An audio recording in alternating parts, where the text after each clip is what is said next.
Bonjour, que la paix soit sur vous. Si vous aimez notre travail, n'hésitez pas à aimer cette vidéo et à vous abonner en cliquant sur la petite cloche pour recevoir nos notifications. Souvent, lorsque des catholiques ou des musulmans me posent des questions sur le domaine biblique, je me sens un peu gêné. Et je veux vous expliquer pourquoi par le biais de cette clarification qui est nécessaire parce que parfois dans mes discussions avec les catholiques ou avec des musulmans, je dois un peu cacher le fait que j'ai une opinion sur le texte biblique qui est différente que celle de mes frères en islam. Et donc, je me sens un peu gêné par rapport à cela et je préfère faire cette clarification afin qu'elle soit utile pour le futur, si Dieu le veut, pour le futur de mes activités et de mon travail. Afin qu'on comprenne pleinement ma démarche et ma position. Je ne voulais pas le faire, mais je pense qu'il est important de clarifier ma position concernant la Bible, afin qu'on ne m'impute pas continuellement des positions qui ne sont plus les miennes, car j'ai évolué sur cette question. Donc oui, je pense dorénavant que la Bible enseigne que Jésus est Dieu. Oui, je pense que les catholiques sont les plus fidèles à la Bible dans leur interprétation. Oui, je pense que la Bible est pleinement catholique. Oui, je pense que Jean 6 enseigne la conception catholique de l'Eucharistie. Non, je ne pense pas que Jean 14,16 concerne le prophète Mohammed, que la paix et la bénédiction de Dieu soient sur lui. Bien que je n'ai pas changé d'avis sur Genèse 17,20. Je pense toujours que Genèse 17,20 concerne l'avènement de l'islam, est une prophétie sur l'avènement de l'islam. Toutefois, cela n'a strictement aucune importance, car premièrement, la Bible n'a pas de valeur normative pour nous. Nous, musulmans, nous citons la Bible uniquement dans un cadre apologétique. Comme Paul de Tarse, par exemple, citait lui-même sur certains sujets, dans un but apologétique, des philosophes païens à un public païen, sans bien évidemment admettre l'ensemble de leurs postulats, sans admettre l'ensemble du postulat de ces auteurs païens.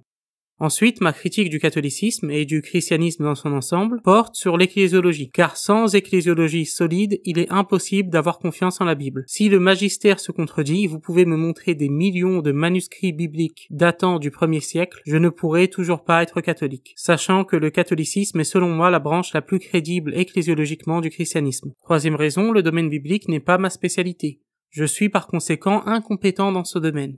Je précise donc ma position uniquement dans un esprit de clarification et de transparence, afin d'expliquer pourquoi je ne vais quasiment jamais sur le terrain biblique, et afin qu'on ne m'impute pas par erreur des positions qui ne sont pas les miennes, notamment sur Jean 14,16. De ce fait, mon avis sur la Bible a autant de poids que mon opinion sur la physique quantique, c'est-à-dire aucun.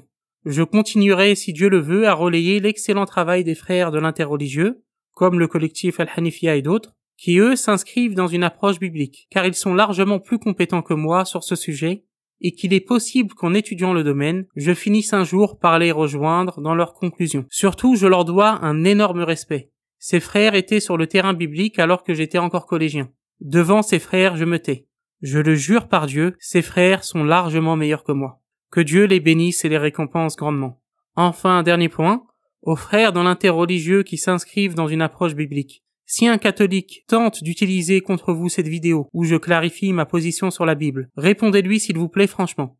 Yacine est un sombre idiot sur ce sujet. Il connaît mieux le missel de 1962 que la Bible, et il connaît encore moins bien la Bible que le chemin de la salle de sport. Par conséquent, son avis sur cette question n'a aucune valeur.